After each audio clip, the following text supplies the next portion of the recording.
Hadirin wal hadirat sidang jamaah subuh yang insya Allah dimuliakan Allah. Kita hendaknya senantiasa berada di dalam keadaan bersyukur kepada Allah atas limpahan rahmat, kasih sayang dan karunia Allah kepada kita semua. Allah yang telah memilih kita menjadi hamba-hamba yang istiqamah di dalam taat. Karena mendapatkan istiqamah ini sangatlah berat.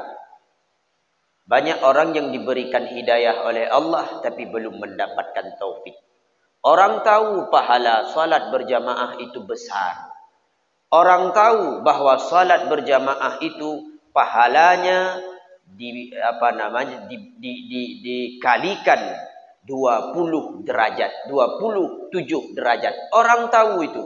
Tapi untuk mendapatkan taufik, kekuatan untuk mampu ia kerjakan, itu belum tentu dia dapatkan. Ramai urung tepu sembahyang berjamaah 27 geberi pahala tengku. Tapi untuk kubuat, hanya mandum lakukan. Hanya orang-orang yang diberikan taufik oleh Allah yang mampu melaksanakannya. Maka kita senantiasa dalam keadaan bersyukur kepada Allah. Selanjutnya rahmat dan sejahtera senantiasa kita doakan. Moga kiranya sampai kepada penghulu kita Nabi besar Muhammad sallallahu alaihi wasallam dan kepada al dan sahabatnya sekalian.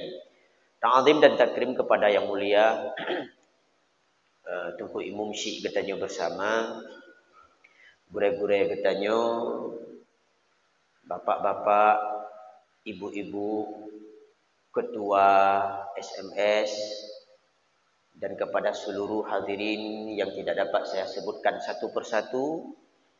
Semuanya kita mintakan semoga Allah meridhai apa yang kita lakukan. Dan kita senantiasa dalam rahmat dan lindungan Allah subhanahu wa ta'ala. Hadirin sidang jemaah pendengar yang dirahmati Allah. Nepegah li Allah dalam Al-Quran. Wal takum minkum ummatu yada'una ilal khairi. Hendak adalah sebahagian daripada kamu wahai umat. Itulah orang-orang yad'una ilal khairi yang mau mengajak kepada kebaikan. Wa tanhauna 'anil munkar, dan kalianlah orang yang menegah daripada perbuatan-perbuatan mungkar. Maka kita yang mengajak kepada kebaikan, yang melarang kepada perbuatan mungkar, itulah orang-orang yang terbaik. Tanyuruh dalam golongan terbaik karena getanyona perhatian terhadap kebaikan. Di antara kebaikan-kebaikan yang tanyo lakukan adalah mengajak orang-orang untuk ikut bergabung dalam berjamaah. Lebih-lebih lom jamaah subuh. Karena ciri-ciri iman itu bersinar pada jamaah subuh. Buya Hamka pernah berkata, na perle kalian urung-urung beriman, lihatlah pada jamaah subuh. Na perle kalian urung-urung Islam, kalianlah bak jamaah ururaya. Kamu mau lihat orang-orang beriman, lihatlah pada jamaah subuhnya. Dan kalau kamu mau melihat orang Islam, lihatlah pada jamaah solat hari raya. Bak uro rayanya penuh masjid, penuh melasah. Pakon sebab solat uro raya. Semua orang juga pulang kampung. Semua orang juga ingin ramai-ramai ke masjid. Tapi nyan sembahyang uro raya. Tapi lihatlah pada jamaah subuh. Orang yang tengah-tengah gebeda, gebangkit, gelawan tengut, geja ke masjid, geja melatah, geputun-putun kadang-kadang jamaahnya hana rame 10 ge, 7 ge, bahkan kadang-kadang lea ge, geputun-putun jamaahnya. Karena orang menganggap bahwa jamaah itu sunat. Itu kan ya perbuatan sunat tunggu. Sebenarnya hukum salat berjamaah itu bukan sunat. Tetapi fardu kifayah. Kama jazaman Nawawiyu fi kitabihi syarhil muhadzabi wa ghairihi. Salat berjamaah itu hukumnya fardu kifayah. Bila seandainya dalam syura si malam. Limangga wate sembahyang hana urung pedang jamaah musigapi man sabah gampung berdosa karena sama seperti hukum solat jenazah menyemesidrapi hana sapu buat man sabah gampung dosa mandum. Tapi kebanyakan orang tahu kan solat jamaah itu kan sunat tu. Alah mubakbut sunat pi. Berbeda dengan anggapan para sahabat-sahabat Nabi dan orang-orang terdahulu. Orang-orang terdahulu mengejar yang namanya perbuatan sunat.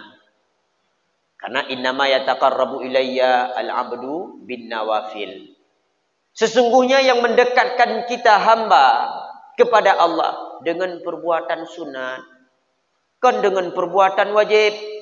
Dengan sembahyang zuhur si malam. Pukul kata tanya dengan Allah. Belum tentu. Tapi dengan takdim berjamaah. Batamita. Pahala lebih. Dengan gemar tak lakukan perbuatan-perbuatan sunat dan kebaikan-kebaikan. Inanlah mendekatkan diri tajuk kepada Allah. Sembahyang zuhur si malamnya cik kabut wajib. Nya cik tugas. Tetapi yang jid ke senang Allah kepada getanya. Kan dengan wajibnya. Tetapi dengan amal-amal kebaikan yang lain. Seperti berjamaah, seperti berpuasa, bersedekah, menuntut ilmu dan sebagainya. Hadirin sidang jamaah pendengar yang dirahmati Allah. Maka Rasulullah berkata, "Idza ra'aitum rijal." Bila kamu melihat laki-laki ya'taddunal masjid. Dia sering ke masjid. Fa'ashhidu bi'anna lahum bil iman. Maka saksikanlah bahwa orang itu orang yang memiliki iman. Iman itu banyak sekali. Dalam Sahih Bukhari dikatakan bahwa al-imanu bid'atun wa sittuna syu'bah. Iman itu terdiri dari 60 cabang. Wal haya'u minal iman. Dan sebahagian daripada iman itu adalah memiliki sifat malu. Maka yang kita lakukan hari ini adalah mengumpulkan cabang-cabang keimanan itu. Mana lagi tengku daripada cabang-cabang keimanan kita memiliki sifat malu. Kita punya sifat adab, sopan santun. Itu salah satu daripada cabang iman. Kita menghormati tetangga kita. Kita sayang kepada tetangga kita. Itu juga satu cabang daripada cabang-cabang iman. Kita memuliakan tamu-tamu kita. Tapu mulia jamaah yang terus bak tempat tanya. Yang adalah satu di antara cabang-cabang keimanan. Tanya juga berlaku baik dengan tetangga. Kemudian menghormati tamu. Kemudian berkata baik. Itu juga satu di antara cabang-cabang keimanan. Dan berbagai macam yang lain. Kegiatan yang kita lakukan sehari-hari adalah mengumpulkan cabang-cabang keimanan itu. Maka di antara umat Nabi Muhammad SAW, siapa yang paling berat timbangan imannya? Abu Bakar As-Siddiq radhiyallahu ta'ala anhu. Maka pegah li Rasulullah. Bila seandainya tak kumpulkan manusia semenjak masa Nabi Allah Adam. Sampai kepada manusia yang lahir bak bine fajar kiamat. Tak kumpulkan ubina iman manusia-manusianya. Kecuali Nabi. Tak puduk di atas sabuk cing. Di atas sabuk neraca. Kemudian tak cok iman Abu Bakar Sidrawadu. Tak puduk di atas uncing yang selanjutnya. Sabuk neraca yang lain. Gehan iman Abu Bakar Sidrawadu. Hana mupat tinggal iman gedanya. Maka hadirin sidang jamaah pendengar yang dirahmati Allah, uronyo yang kita lakukannya, tapi sapat ubina cabang-cabang keimanan.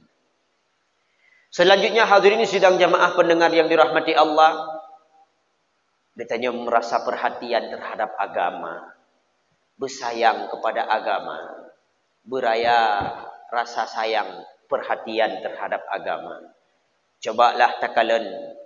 Mungkinnya akan menjadi semangat getanya ulum dalam tapegat syiar agama. Jamaahnya syiar.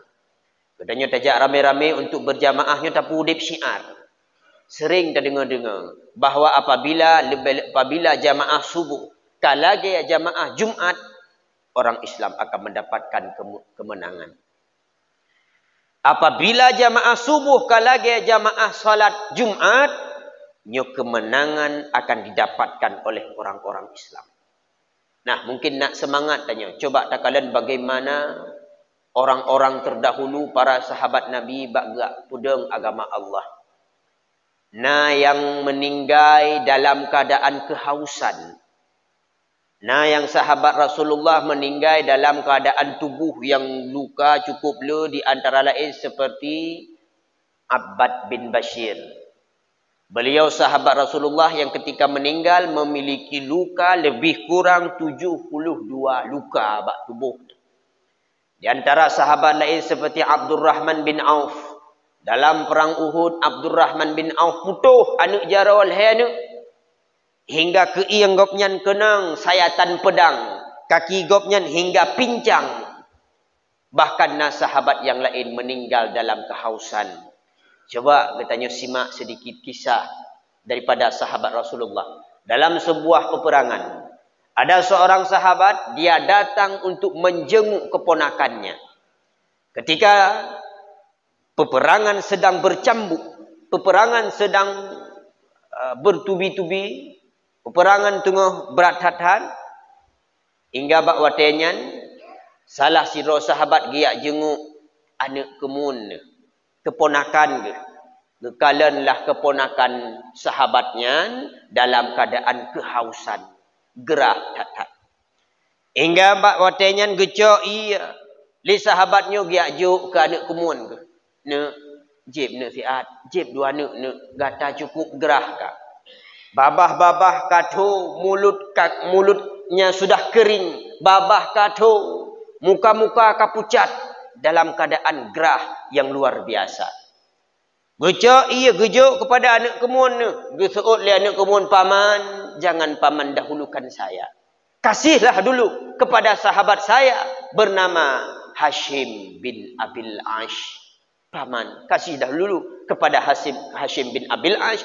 Dia lebih kehausan, dia lebih merasakan kehausan daripada saya. Paman gehnyan gu usap air mata, ya Allah, anak mertua dalam keadaan laginya berat gerah ke manteng tingat ke gop. Gejak pamannya bunuh gejuk kepada Hashim bin Abil Ash.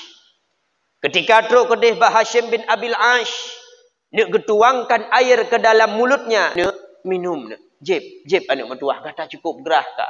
Tajib anak gekun li Hashim bin Abil Ash, paman, baiklah paman bi kelung. Nah, lom sahabat lung yang lebih gerah ni bak lun, wahai paman. Siapa? Jahmi bin Hudzaifah.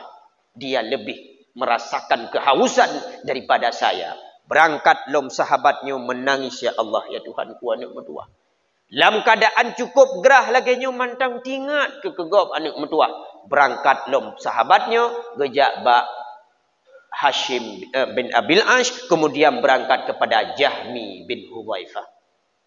Ketika truk bak Jahmi Hudzaifah gekarat-karat geplung dalam keadaan yang anak panah terbang ipa atau hulai ke sayatan pedang di samping kiri kanan dan sebagainya, nulup-lup dalam saf peperangan.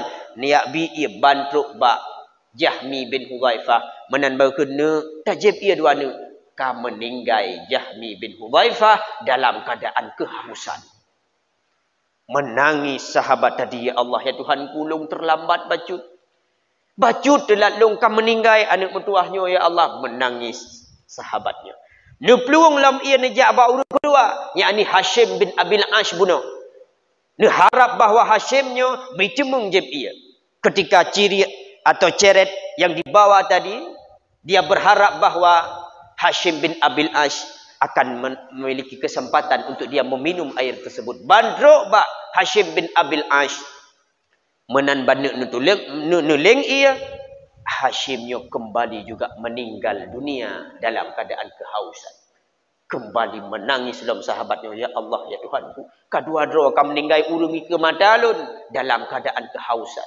Nepupluang lam ciri buno untuk nebi ke anak kumun yang pun berharap bahawa anak kumunnya itu mengjib, ya Allah, beli meninggal sirotek bantroh kedeh ba anak kumun. Kembali anak kumun gopnya meninggal pula dalam keadaan kehausan. Hadirin sidang jemaah pendengar yang dirahmati Allah. Coba tanya kalian bagaimana perjuangan para sahabat-sahabat dulu dalam membangkitkan agama Islam ini. Ketika membangun agama Islam, berbagai macam keadaan, ujian yang mereka hadapi, yang mereka terima. Maka orangnya agama kata deng bak getanyo tinggai getanyo pudeng putimang, tinggai getanyo jaga, tinggai getanyo jak dalam keadaan aman. Maka mari bersemangat tanya. Perjuangan kita hari ini kalau kita bandingkan dengan sahabat-sahabat dulu, dengan orang-orang terdahulu, sebenarnya tidak ada apa-apanya. Tapi ketika kita bandingkan hari ini kita telah berusaha seperti ini, nyo alhamdulillah tanyo lebih ged uronyo kebanding orang yang duduk di rumah, yakni urang yang hana berempat taufik. Maka hidayah itu perlu dicari. Hidayahnya baik dapre, jangan duduk diam manis. Hidayah tamita lagi urang pajohbu, tajok bu, letabuh lampingan, taap, taun. Baik tajok bu, tak pedu ike, tak ada bu, kai kena labah, kai ju, kai hani bu nyan. Ibancit tajok, tamat, taap, taun. Insya-Allah baru drawati. Hadirin sidang jamaah subuh yang dirahmati Allah, getanya udip dalam dunia sementara hanta tujuan pajan abih masa hati. Udip getanya manusia umpama boh mamplam. Boh mamplam cobalah takalan hana wate katuha mandum merhut. Kadang-kadang tengah god-god icung bak karhut, kadang-kadang manteng baji karhut, kadang-kadang manteng bungong jatuh dia berguguran. Begitu juga sifat kita manusia ini seperti mangga, boh mamplam. Kiban boh mamplam ada masa-masa wate ubud tapi wate katuha mame. Getanyo juga manusia lagi nyan, kadang masa muda borjeh tanyo nakal, bandel, hana permun sapu ke ibadah, tapi nyo katuha kajit dapu mameh hidrawat. Jangan udip getanyo nyo lagi umpama boh limeng, kiban boh limeng dari ubud, masam karaya, masam katuha, masam kajit ke boh sunti, manteng masam. Hana mameh hidrawat. Nyamanya udip tuh lagi boh limeng, kajit tajok, tapi tak pegak katham. Artinya udip lagi boh mamplam. Ada masa-masa wate ud, masa-masa wate muda, tapi wate katuha, wate jika masa mameh ini katanya. Hadirin sidang jamaah pendengar yang dirahmati Allah, sangka memadai. Dari apa yang kita sampaikan, moga menjadi manfaat dan menjadi ilmu tambahan atau ulangan bagi saya sendiri, hendaknya bagi kita semuanya, bahwa sesungguhnya orang yang gemar ke masjid, ya'tadunal masjid, itulah orang-orang yang memiliki iman. Dan orang itu diakui oleh Rasulullah memiliki keimanan. Dalam ayat juga dipegah oleh Allah, innama ya'muru masajidallah alladzina amanu. Yang pemakmur masjid, yang perame masjid, yang galak jauh masjid, nyan nyan urang beriman. Itu sudah dikatakan oleh Allah di dalam Al-Quran. Hadirin sidang jamaah pendengar yang dirahmati Allah, hanya sekian yang dapat saya sampaikan. Lebih dan kurang saya mohon maaf. Akhirul kalam. Billahi taufiq wal hidayah wa ridha wal inayah. Wassalamu alaikum warahmatullahi wabarakatuh.